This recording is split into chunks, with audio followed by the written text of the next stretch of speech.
Hello again, and welcome to The Whole Life. I'm Paul Woolley, on my own today without Grace, who can't be with us, I'm afraid. But today we're talking about beauty and justice. Well, it's good to be back, and like a good cheese and wine, we've got a great pairing of subjects today and two brilliant guests to help us.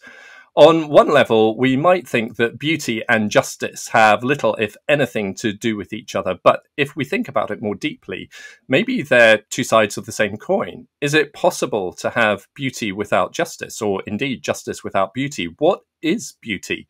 What is justice? How does the Christian story help us think about these things? And how can we create a more beautiful and just world, whoever we are and wherever we are? Well, to explore these questions, we are joined by two guests today, Makoto Fujimura, an artist, and Haejin Shim, a lawyer. Makoto is one of the leading figures of the slow art movement. We'll be hearing a little bit more about that later, as well as being a leading contemporary painter.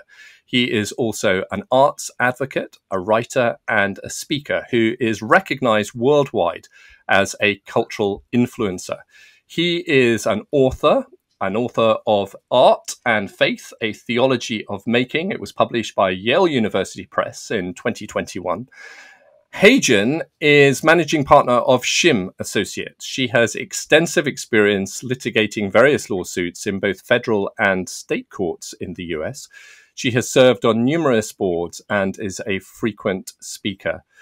Mako and Haejin are married to each other. Mako and Haejin, thank you so much for joining us on The Whole Life today. It's great to see you. Where are you speaking to us from? We are in Princeton studio in New Jersey in America, and this is where we live and work. And so what we can see in the background there for those who are viewing this podcast are paintings, your work?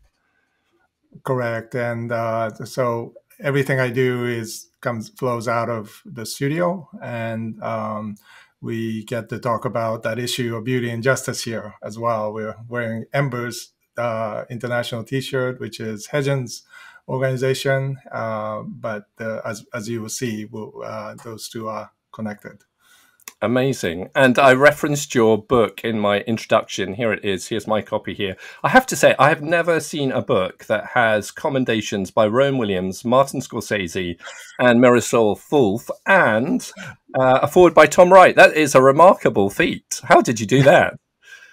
I have no idea. These sojourners, really, along the way, I've gotten to know each one of these amazing people, and we were very fortunate to be able to converse with them about the subject as an artist, speaking to theologians and filmmakers, and so it's a collected wisdom, I would say.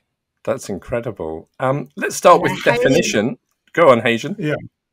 Oh no, I highly recommend that. The foreword is a must-read. By Tom Wright. It's worth the price of the book. Yes, it is. So make sure that you read the foreword. There's an endorsement for us. Let's start with definitions, if we may, around beauty and justice. What exactly is beauty? What exactly is justice? How would you respond to that question, the pair of you? Well, it's a really good question, Paul, and I have written several books. One is actually called Silence and Beauty, and even in my earlier work, I try to define beauty in some way, and I was so unsatisfied. I had to write several books to figure out that beauty is a very difficult term to define. But beauty is somewhat easier to talk about. As experience, you can talk about beauty or on beauty easier than you can define it. The way I approach it, because of my background, I was born in the United States but spent considerable time in Japan, is to look at Japanese aesthetics. And rather than just try to define it in terms of Western history and aesthetics. I use Japanese way of understanding beauty, which is through sacrifice. They connect beauty directly with death and sacrifice. So that I speak about that often when I give an artist talk or asked to present on beauty. And I believe it's a subject that is ongoing. It opens up the more you try to talk about it and address it. Yeah, thank you. We'll get into that, if we may, in a moment. Haejin, what about justice by contrast? How would you define that? If we think about the times that we talk about justice in our own life or in the media, it's always when there is no justice. We look at a situation or places or people who are experiencing injustice, and then we start talking about, then we need to pursue justice for them. So in a way, we have really never experienced the just world that we are all imagining and envisioning that we want to have. So when we look at injustice, we can recognize it. Someone is being oppressed. There is a violence. There is unfairness. There is a violation of rules and laws. And then what happens is the people are damaged, destroyed. Things are taken away from them, whether that's certain right or property or liberty. So when we look at the world that is so full of injustice, that is unjust, we have to think about then what is the kind of justice that we want? Because the definition of justice can be so different in different contexts and different culture, but we all want to see the entire world being just, not just for me, but for others, because justice is about relationship at the end of the day. What is our relationship with one another, to the world? And in the midst of all of that, what we want to see is something that is harmonious, where everyone is lifted up and there is a sense of fairness. So as Christians, we can look at the Bible where God talks about justice and righteousness a lot. And he calls himself as God of justice and God of righteousness. And so those two words are mishpat and tzedakah, restorative justice. And ultimately, it's a state, it's a world where all relationships are not only just fair with one another, but flourishing with one another. So justice is a lot broader than just making wrong right, but it's about making all relationships to a state of flourishing. That's so interesting. A couple of things really strike me there. One is that you've talked about the way that justice transcends ethnic background, if you like, tribal backgrounds. So within this conversation, we're coming from US, Japanese, Korean, and British perspectives, but we're saying there's something here that transcends all of those backgrounds. The other thing that I think is so striking about what you've said is you've said that the absence of justice, and maybe the same applies to beauty as well, reveals to us the need for it. So where we're in a context where there is injustice or a lack of beauty, perhaps that helps us understand not only the desirability of, but the necessity for the opposite of those things, i.e. justice and beauty. That's so interesting. Let's talk then about the connection with the Christian story and how you frame both beauty and justice within that. If we would start, I guess, with Act 1 of the story. So God creates a world that is very good. I guess we could, by implication, recognize that the world was beautiful and it was also just if it was very good. But then, of course, in Act 2, creation rebels, it all goes wrong. And then in Act 3, God invites human beings to join him in the reconciliation and renewal of all things. Is that right? Is that how you see things? Are you seeking to return to something that was lost, or something more than that? How do you frame what you do within the biblical story?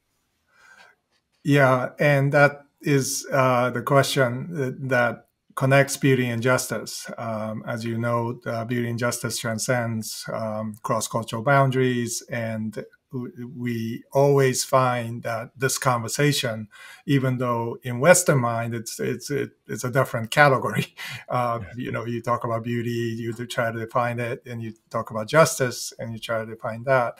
But we found that collectively, if what I do as an artist, let's say in the New York gallery scene, to present beauty, I always think that if that beauty is not somehow impacting the darkest corners of the world, my work has not been fulfilled. So to think about all that is dark and broken and fractured and polarized today, and to think about the effect of both beauty and justice, you really have to have a comprehensive story that takes the whole, not just the fixing part. What tends to be the you know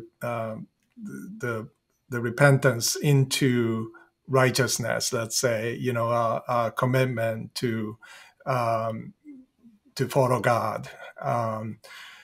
But we need to go back to the story of creation, as you noted, where beauty and justice actually was not just the element of creation, but it is the source of creation. Yeah, right.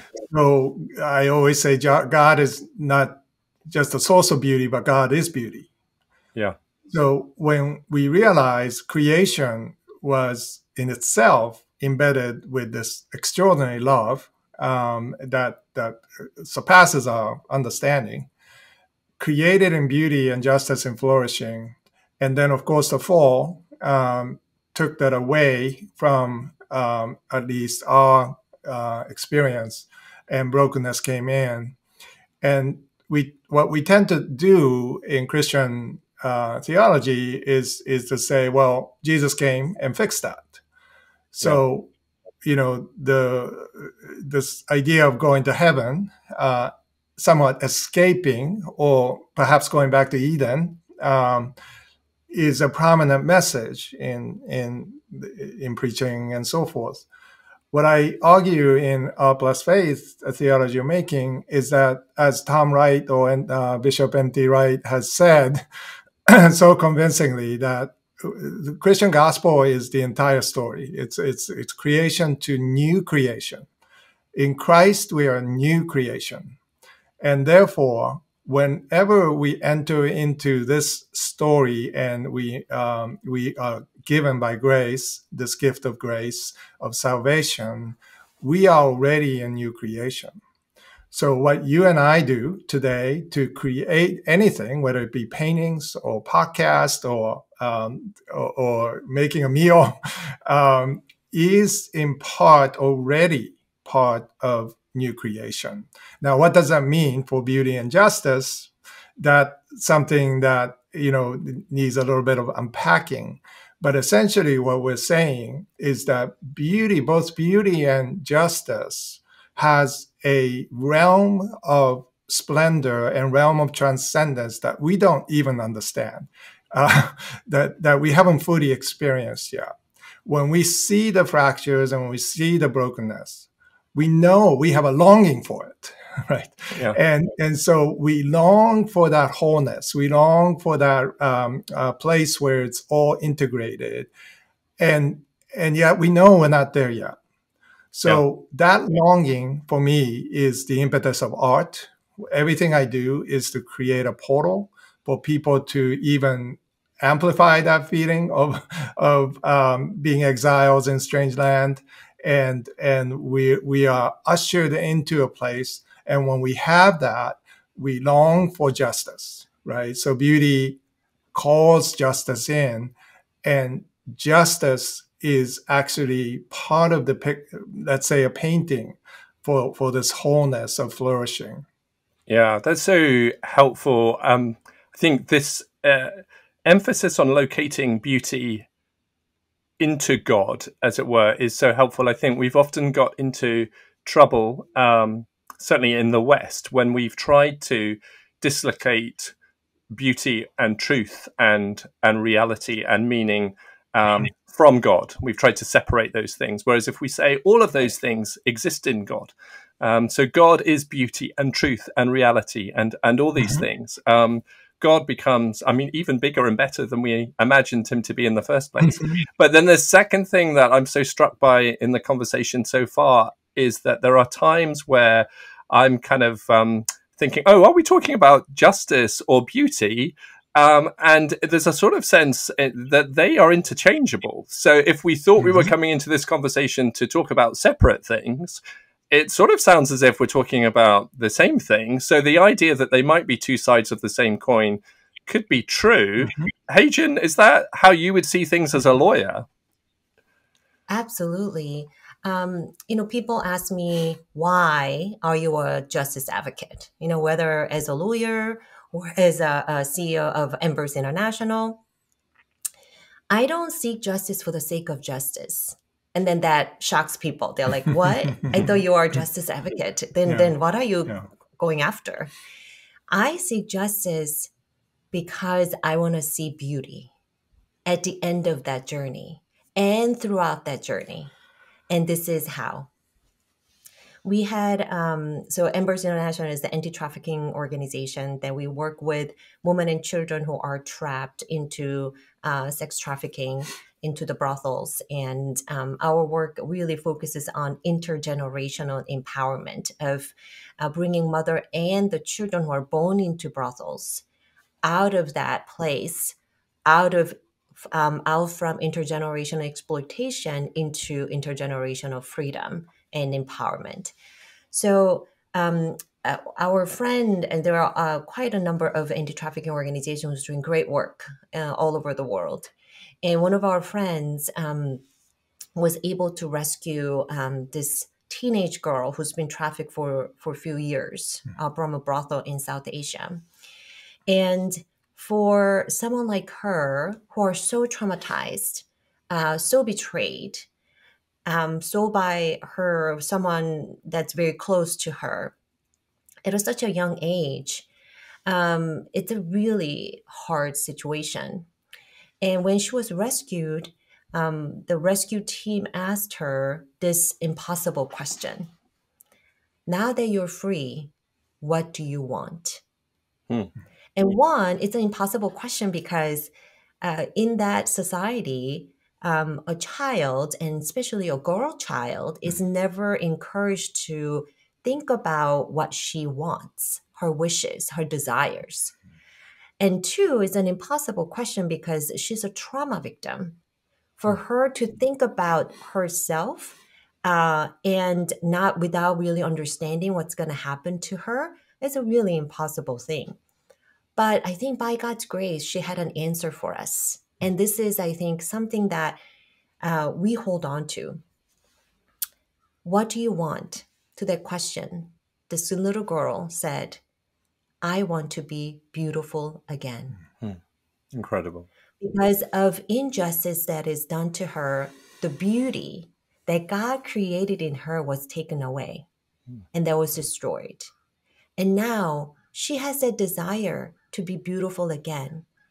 And she is very fortunate because she's able to see and remember the beauty that she had before. But if you think about her life, is it even possible to be beautiful again in a sense that she was beautiful before? Because the scars, the wounds, the trauma that she had experienced cannot be erased from her life. She will always have that. It can be healed, right? She can be restored and renewed, of course. But that experience, that past will always remain. And those scars, those memories need to be not erased because that's not possible, but it has to be created into something even more beautiful. That's the only way that she can really feel she's beautiful again. So all these moments of injustice can be an opportunity to create something new out of it, because it's the only way of true mending. Now, if we think about those, the story of the Bible, the creation fall and redemption, and there will be Israel, Jesus, and the church, and then new creation at the end. I find it so curious and, in a way, extremely, I think,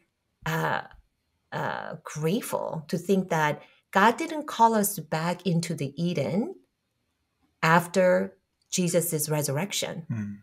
But instead, he promised that he's going to bring his kingdom, the new creation, New Jerusalem, into where we are. And God is going to live amongst us. And it's not just the Eden, but we're going to have a city full of people and full of riches of the world, full of glory, full of beauty.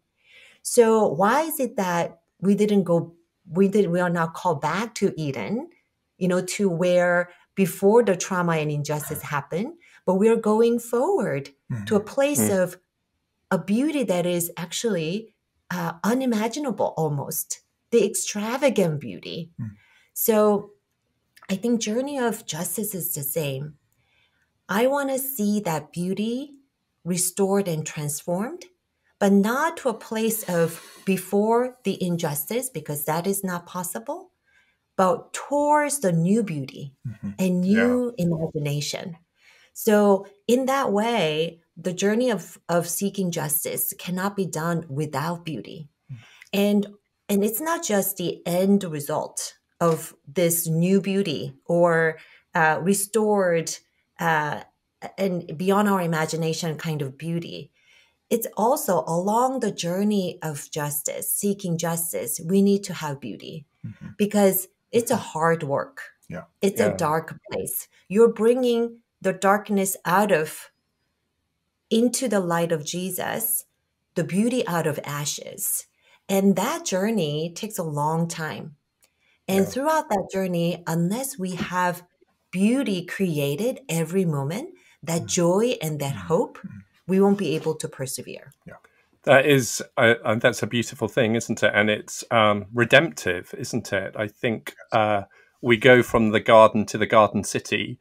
But also, as you were speaking, Haejin, I was thinking about the scene in the book of Revelation where Christ, who is triumphant, nonetheless still bears the scars. He still bears the wounds. And there's a sense in which that speaks of not going back, but if you like, going through and making things new. The lion of Judah is the slaughtered lamb. It's a paradox, isn't it? But it's there right at the center of that vision of new creation and the renewal of all things. It's a remarkable thing, isn't it? When you think about your disciplines, so as an artist and then as a lawyer,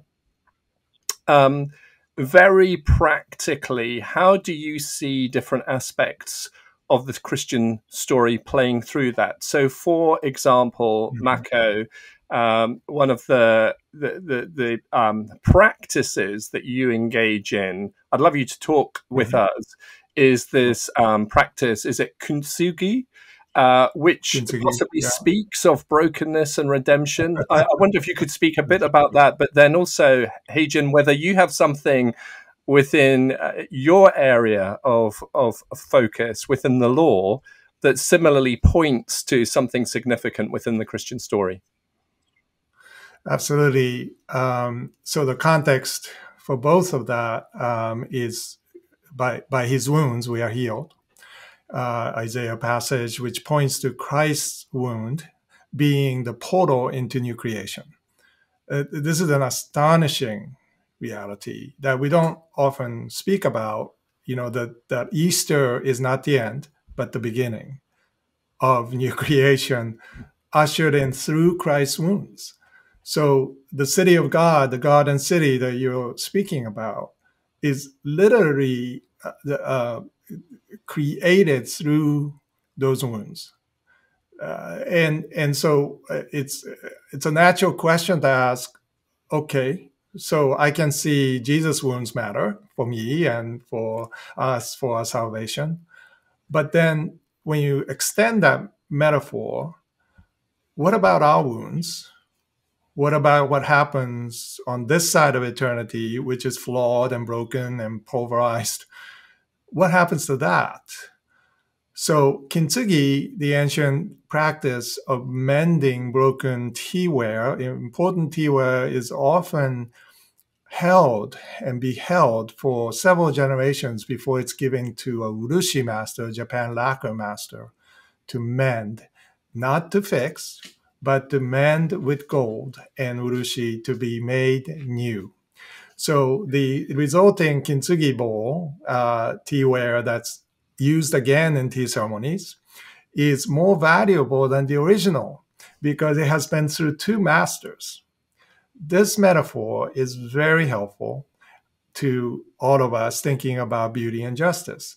And what I do as an artist actually is to bring in pulverized minerals. This is the ancient technique that Japanese artisans have used since 8th century and on.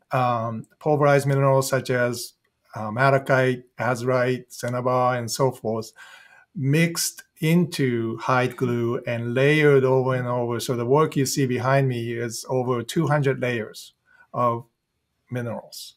Incredible. What that does is creates this prismatic refractive surface. So it's not just color, what you see on the screen here, but if you were to stand in front of my paintings, eventually this prismatic light you will be able to see with your own eyes. What that light signifies is that this is a light that has gone through broken prisms, thousands of little prisms that resides on the surface and creates this depth of meaning, and reminds our brains, actually, when we see it, that there is something more to beauty than surface. There's this depth of brokenness, which actually points to the portal that I was speaking of through Christ's wounds, right? So, and my journey has been to discover that that reality extends to my vulnerabilities, my weakness. We are made perfect, right? In weakness. So what does that mean? This is a profound reality for everyday life. What if what we are, we have failed to do, or what we have broken ourselves. So we have done things that are against God's ways, and of course we don't want to glorify that reality. But what if God has a way of looking at our wounds and our traumas, some of them intentional, by us, some of them not, that makes sense in light of the new creation in a different way than an industrial perfectionism allows us to see it, right? So instead of you drop an iPhone and you want to fix it to make it look like it has never been dropped before. Well, what if God's way of mending is different? That God will rather prefer to go through the pulverization process, the brokenness, and create something new out of it, something more beautiful, something that has been through, redemption and new creation. And if that's the case, then everything changes. How we see our lives, how we speak to each other, how we create, becomes all about that. And that's why I say that beauty is not complete until justice arrives, right? And Haejin says justice is not complete until beauty is fulfilled. And that makes sense in light of the reality of Christ's wounds. That speaks so powerfully, doesn't it, of resurrection and new creation, that in the hands of the great master, Yes. We're not only restored, but we're there's something more going on in that, and maybe often I've reflected on what does resurrection look like? I mean, what do our resurrection bodies look like? They're obviously similar, but they're also different, and it's not going back to when I was 25. It's even better than that, which is amazing. Haejin, what about you in terms of the same reflection or the same question, but then reflecting on particularly your practice of law? How do you think that through? So there's a couple things maybe I can share in this context. The number one is law. Simply put, is all about relationship. So if you think about any type of law that you are familiar with, business law, relationship between businesses, family law, even like cyberspace law, matrimonial law, all of those laws, they are in existence because it helps us have a right relationship with one another. And I think about that a lot because the God that we worship, that we serve, we love, is actually a triune God. This God is in constant relationship with one another. And in their relationship, I believe they have accomplished the tzedakah that we long for, that right relationship where people or the beings in relation to one another are all flourishing. And they are empowering one another, encouraging one another all the time. And I think when God created us in his image, I think he wanted us to have that kind of relationship that he has with one another in this triune God. So when I serve my clients, whether through my law firm, Shim Associates, or through Embers, I think about who are the relationships that is involved in this situation, in this case, and in this program, and consider all the relationships that may be direct, indirect, and peripheral, and consider how they can all be in the harmonious relationship with one another. Because I believe in extravagant God. And this God does not, it's not a transactional God. It's a God of abundance. Yeah. That this God will not bless one person at the expense of another. Amen. When he enters into a relationship, he's going to do this to us, perhaps a paradoxical thing, this mysterious thing where it's not having one more is not another person having one less, but 1 + 1 becomes kind of infinite. Mm-hmm. So I try to create business opportunities or resolution of a dispute where can we bring this as much as possible? I mean, I can't really bring it to the new creation level, but as much as possible with that mindset, a resolution and opportunities that is a blessing to many more than what is immediate to us. So just a reminder of what tzedakah really means in my daily practice. And then another one is I remind my team always that they are makers, because when they come in, whether it's again business opportunities or a lot of times resolution or restoration of a client that has been exploited, we are called to be that kintsugi maker of that fracture. What that means is that God created this world and he has invited us to be a co-creator with him. And that's just an incredible honor. God shows up through God's people. So we get to be that co-creator with God, to be part of that mending into something more beautiful and more valuable. And that is just an incredible way of looking at our vocation. And whatever you are doing, you are a co-creator with God. That's That's incredibly empowering, isn't it? And affirming that suddenly our work is given great dignity. Yes. If we're really invited to join in the great project of the reconciliation and renewal of all things. Do you have examples, either of you, of people in the Christian story who inspire you? I guess we could think of God as a great artist and even as a great lawyer, certainly a lawgiver. And then there's people like Bezalel in Exodus 31, who's filled with the Spirit of God to make artistic designs and engage in all kinds of crafts. Are there personalities that you're drawn to in Scripture that inspire you? Absolutely. Bezalel and Holiab, Exodus 31 is a remarkable passage because it's the first note that anybody has been filled with the Spirit are these two artists, and they're dedicating their lives to bring the temple, nomadic as that may have been, the Ark of the Covenant, which is the same materials, by the way. Gold and acacia wood. Wood is what makes paper that I use, and minerals that were later used in Solomon's temple and so forth.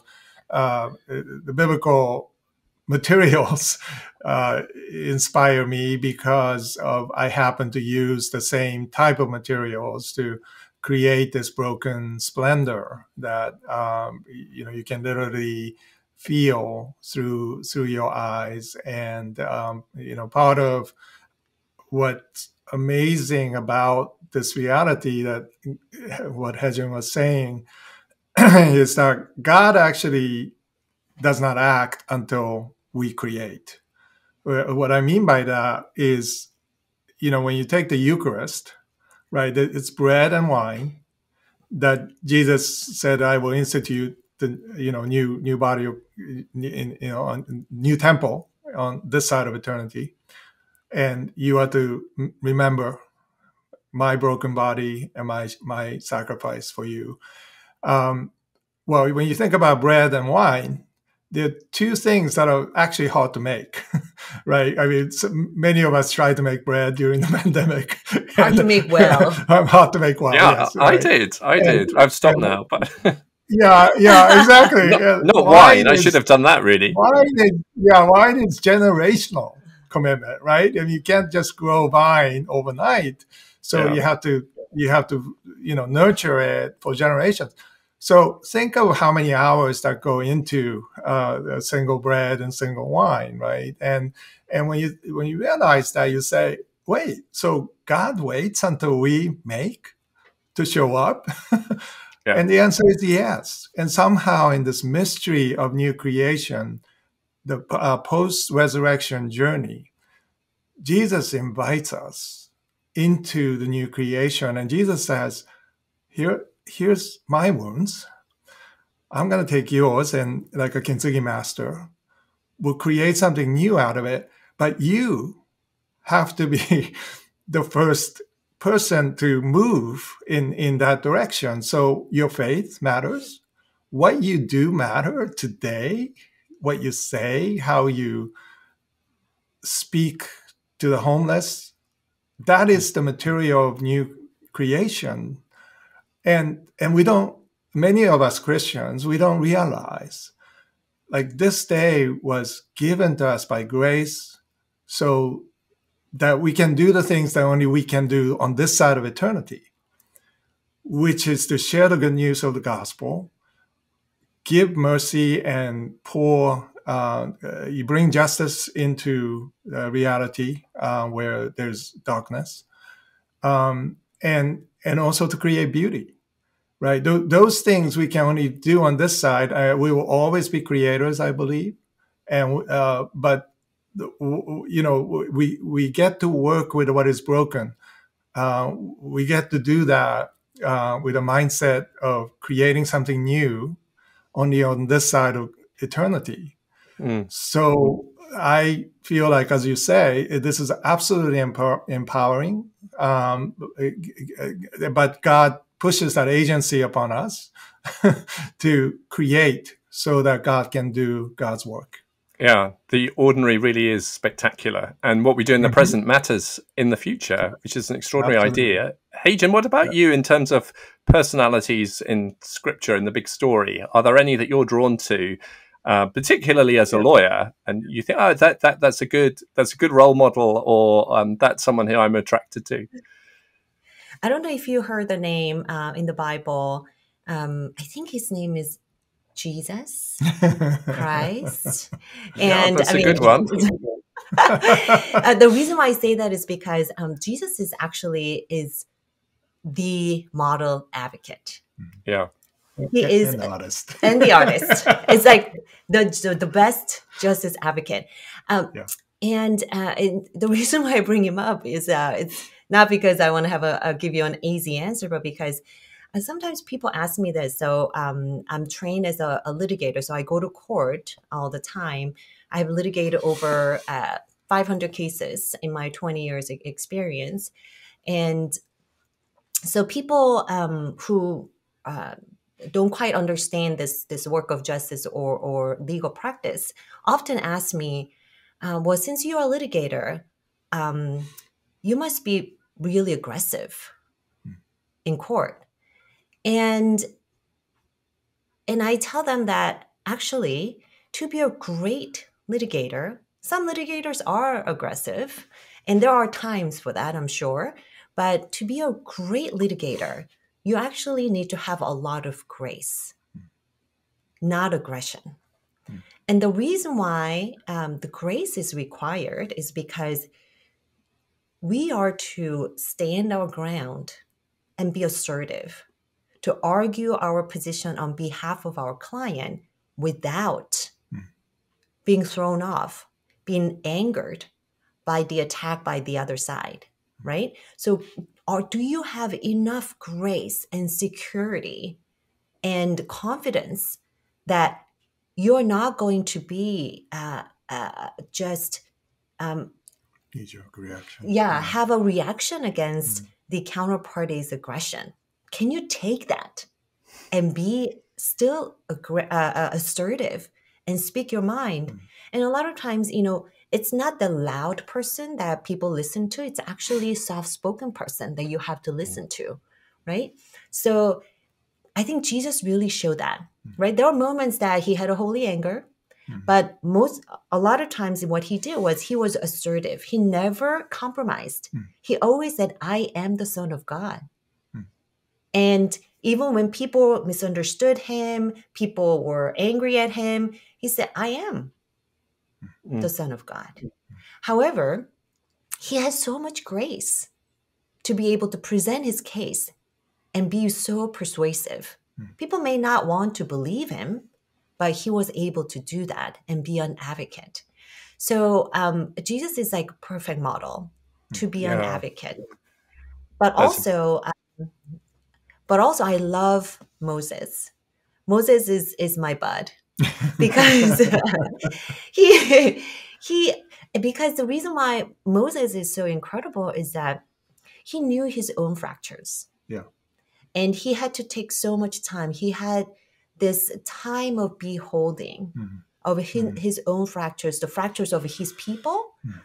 And during that time, I think he really became this kintsugi, more beautiful and more valuable. But he didn't rush into the healing process. He took his time. And it's not easy. But because of that, he was able to become the kind of leader that brought his people out of Egypt. So, but I think for someone like Moses, and I know we have some of them around us, right? Throughout history, in our own community, Moses really needs friends to hold his arms, to counsel him, to love on him, to encourage him. So if you know any Moses in your life, be a friend. Befriend them. Brilliant. Yeah. That's a brilliant answer. And certainly with Jesus, you anticipated the question that I was going to ask you both about the extent to which we see beauty and justice central in the life and the ministry of Jesus. I definitely would be more intimidated by a very thoughtful, questioning, focused lawyer than someone who stamps up and down and is theatrical, whilst recognizing that there are those moments where Jesus loses it in a way that is clearly kind of appropriate and is directed. I mean, not least in the temple, we think of that, don't we? Now, here's the thing. I'm not a lawyer and I'm not an artist, and there are lots of us who are like that. The danger with this sort of conversation is we can think, well, beauty is for the artist. Even if we've been persuaded that beauty and justice are two sides of the same coin, we might say, well, beauty is for the artist and, okay, also the lawyer. And law is definitely for the lawyer. But, how can I... where I am in my area, in my little part of the world, how can I create a more just and beautiful world? How would you respond to that question?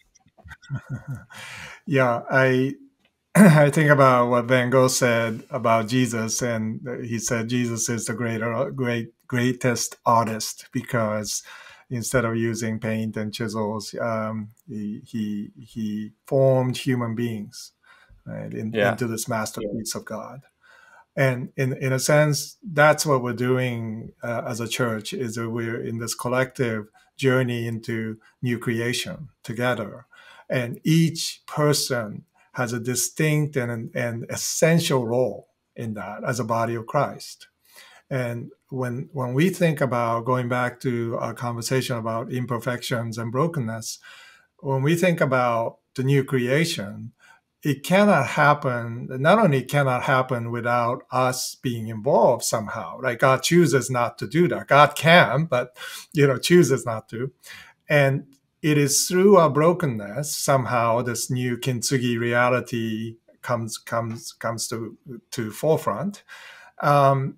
Then how much are we missing by not looking at each other with the love of Christ, not sharing that love of Christ in a way that welcomes even the part of ourselves that we are ashamed to admit, right? And if the church can become a place where when you enter the church, just like in a kintsugi session, right? When you bring in your broken parts, broken toys, broken anything that's meaningful to you, you bring it in, and you don't say, "Oh, we are going to super glue it back together to make it back, into into what it at least looks like what it's new." But you say, "Wow, how beautiful is this piece? Let's just look at it for a while, because this piece, when you look at it, it's not only beautiful, but it generates into something new, right? So the fragment itself is valuable. Your broken piece, my broken piece, and then we can think about collectively how that is welcomed into a community, that nothing is not the material that God can mend to make new, right? Having a collective community like that will absolutely transform the world. The world will be flocking to that church, because we have been taught the other way, this industrial perfection, this utility and pragmatism that says you must perform, wear a mask, be stoic, just show up and do your work, right? But the church ought to be a place where you lay down your mask, and when you welcome people just as they are, and you see and you can name the fragments and say, "Wow, let's behold this, because this is beautiful. Let's behold this together." So every single person, we were all created to be creative, right? So it doesn't matter who you are. You have been given this agency to speak into the world, create into the world, walk into a room. And we often think of this performative anxiety in doing that. but we need to all do our work to create a safe space, first of all, where justice can reign, where there are people available to resource that person toward the journey of new creation. So it would remind us somewhat of, every single one of us, like we need a play date.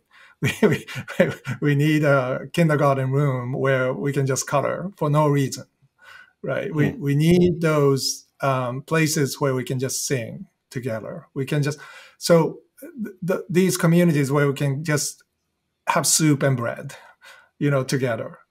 Those are not difficult things, but it is made difficult by the assumption of perfection. Certainly, like I have to do it right, I have to do it well, I have to do. So as an artist, I always try to show that what I do is actually very much something anybody can do, except that I have cultivated in the last 50 years of my life that is, hopefully refined, that can be an offering to God. I seek excellence because of that. I want to refine what I can do, my slice of expression, so that that can be communicated well. But it is not something that is alien. No is justice something that is only a lawyer can do. Yeah, I guess I was going to say I might not be a lawyer, but in my area, I can seek to work for an organization, a culture, a community that is a bit more just and as well as a bit more beautiful. Yes. Is that right, Haejin? Yeah, and I think also, when we first met, one of the first things Mako told me is that I think everyone is an artist. And I said, "Oh, is that so?" Because I think everyone is called to be an advocate. So I think we are both, actually. Yeah. Absolutely, yeah. Because again, going back to how God teaches us what justice and righteousness is, if we believe and understand mishpat and tzedakah, and seek the world where all relationships are flourishing, therefore there is sense of justice, then whatever you are doing, whether you're a lawyer or a pastor or artist and beyond, your work always involves some kind of relationship. And with what you are doing, are you seeking to bring that flourishing into these relationships? And I believe that what you are doing, as an example, manufacturing telephone, and if you are in a business of doing that, that is going to have an impact on the poor in another side of the world. But the thing is, we are so trained to, I think immediate and within the boundary of your own kind of task, that we forget to think about the larger view of why we are doing what we are doing and how we are doing what we are doing. And those why and how question need to be framed within the context of this tzedakah, this just world. And you can be an advocate to actually seek that justice advocate, even if you don't actually go and rescue a child from a brothel directly. And it will matter because God is God of the universe. And all those parts, the body of Christ, will work together to bring this glimpses of new creation into this side of eternity. And as you are doing that, you also think about this beauty. One of the first story that I shared, is this going to lead to helping someone becoming beautiful again? That's so interesting. Thank you. And it takes us back, doesn't it, to love of God and neighbor, and the fact that whoever I am, wherever I am, that is what I'm called to. And I think as you were speaking, and throughout the conversation, I was thinking that the theme that links all of these things is advocacy, isn't it? That whether you are an artist or whether you're a lawyer or whatever you are, we are called to be advocates. And we do that through love of God and neighbor. And then also the fact that in the person of Jesus, we see someone who is full of grace and truth, who is justice embodied. If we want to see what justice and right relationships look like, we look at the person of Jesus, and that is and was hugely attractive. And similarly, I think if you were to say who is the most beautiful person in the world, if we understand that as you have framed it in terms of the quality of relationships, both with other human beings, but also ultimately with our Creator, with our Father, the most beautiful person in the world is the person of Christ. Perhaps if we want to know what beauty is, that's who we look to. This has been such a life-giving and fascinating conversation, Mako and Haejin. Thank you so much. Tell me, before you go, tell us, what are you focused on at the moment? What are you working on? And how can we keep track of what you're up to? Absolutely. We are working on a book together on beauty and justice, and we just signed a contract to do that. And I'm working on my second book after the Art and Faith book with Yale Press. My new book will address more of the process of how I think as an artist, and how I can see the light, prismatic light, and to be able to usher that into the world. And we are just about to head to California, where I'm opening an exhibit at Pepperdine Wiseman Museum there. So several museum shows are happening, and so but every time my goal at these exhibits is to bring beauty and justice together. So we will be speaking together at Pepperdine on this very issue that we were discussing. And you can follow us on Instagram, and Mako is, I think, active on Twitter or X for any upcoming events. And Embers, of course. Embers International, of course. You can follow Embers on social media and see what's happening. Well, that's brilliant. We will make sure that we include a link to all of those things. We're so grateful for your time with us. Thank you so much for the conversation. I have certainly been really challenged, but also encouraged. And also, I think, perhaps in a way that I didn't completely expect, have been provoked to think about how I might contribute to creating a more beautiful and just world where I am in the opportunities, as well as, in a sense, the limits of that, recognizing that all of us are able to do our part as part of this big project that we described, this the reconciliation and renewal of all things, which is a big project to be involved with. We have really enjoyed our time together. Thank you so much to you both. Yeah, thank you. Thank you. Thank you so much. And if you have enjoyed this episode of The Whole Life, we'd love you to subscribe. We'd love you to leave a review and tell all your friends about it. But until the next time, that was The Whole Life. Goodbye.